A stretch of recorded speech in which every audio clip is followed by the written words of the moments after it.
In this capstone, I will be discussing the climate change mitigation and adaptation efforts being made in New York City, New York. New York City is the most populous city in America, therefore making it crucial for city officials to take proper precautions in creating a safe and healthy environment for citizens to live in.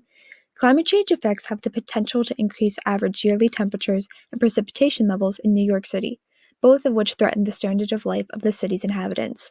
The city has begun a portfolio of programs called One NYC, which includes, quote, planning and policy studies, legislation, and investments in neighborhoods, buildings, critical infrastructure, and projects to protect the coast, end quote, and the city from the effects of climate change.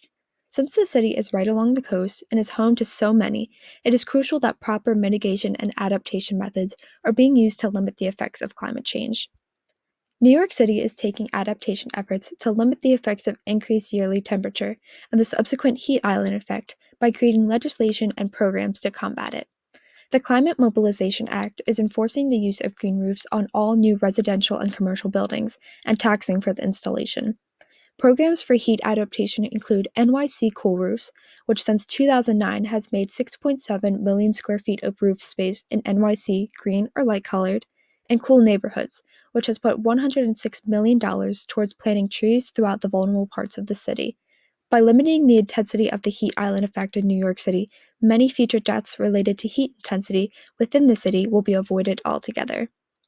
The city is also taking several mitigation efforts in eliminating their carbon footprint. City officials are instituting a combination of carbon taxation and cap and trade systems in their legislation.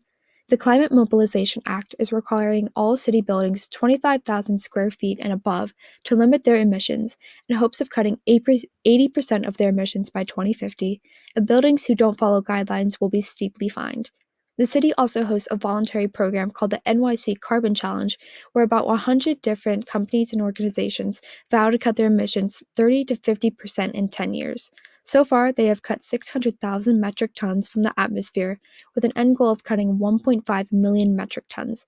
These mitigation efforts will benefit citizens and the atmosphere with cleaner and healthier air.